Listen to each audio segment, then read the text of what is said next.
গোপালগঞ্জে জাতীয় নাগরিক পার্টি এনসিপির কেন্দ্রীয় নেতাদের গাড়িবহরে হামলার ঘটনায় পুরো শহরে উত্তপ্ত পরিস্থিতি তৈরি হয়েছে। বুধবার ১৬ জুলাই দুপুরে শহরের লঞ্চঘাট এলাকায় হামলার ঘটনা ঘটে। এরপরে গোপালগঞ্জ জেলা প্রশাসক মোহাম্মদ কামরুজ্জামান গোপালগঞ্জে ১৪৪ ধারা জারি করে জনসমাবেশ ও মিছিল নিষিদ্ধ ঘোষণা করে। জেলা প্রশাসনের একজন নির্বাহী ম্যাজিস্ট্রেট সাংবাদিকদের এ তথ্য জানান। দুপুরে 2:45টার দিকে গোপালগঞ্জ সরকারি কলেজের সামনে গাড়িবহরটি পৌঁছালে ইট পাটকেল ছোড়া শুরু হয়। এনসিপি নেতারা দাবি করেছেন, হামলার অংশ নেয় আওয়ামী লীগ ও নিষিদ্ধ ঘোষিত ছাত্রলীগের নেতাকর্মীরা। গোপালগঞ্জ শহরের পৌর পার্ক ও লঞ্চঘাট এলাকায় কার্যরত রণক্ষেত্রে পরিণত হয়েছে। সমাবেশস্থলে চেয়ার রাস্তায় এনে আগুন ধরিয়ে দেওয়া হয়েছে। দোকানপাট বন্ধ, যান চলাচল বন্ধ এবং সর্বত্র চরম আতঙ্ক তৈরি হয়েছে। পরিস্থিতি নিয়ন্ত্রণে পুলিশ ও সেনাবাহিনী সাউন্ড গ্রেনেড, রাবার বুলেট ও টিয়ার গ্যাস ছুড়ে চেষ্টা চালালেও পুরোপুরি শান্ত করা সম্ভব হয়নি।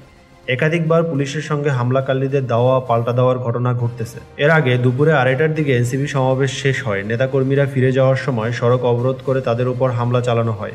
এনসিপির পক্ষ থেকে দাবি করা হয়, আইনশৃঙ্খলা বাহিনী শুরুতে পরিস্থিতি নিয়ন্ত্রণে সক্রিয় না হয়ে নিষ্ক্রিয় ভূমিকা পালন করেছে। গোপালগঞ্জের জেলা প্রশাসক মোহাম্মদ কামরুজ্জামান জানান, আইনশৃঙ্খলা পরিস্থিতি স্বাভাবিক রাখতে ১৪৪ ধারা জারি করা হয়েছে। অতিরিক্ত পুলিশ ও সেনা মোতায়েন রয়েছে।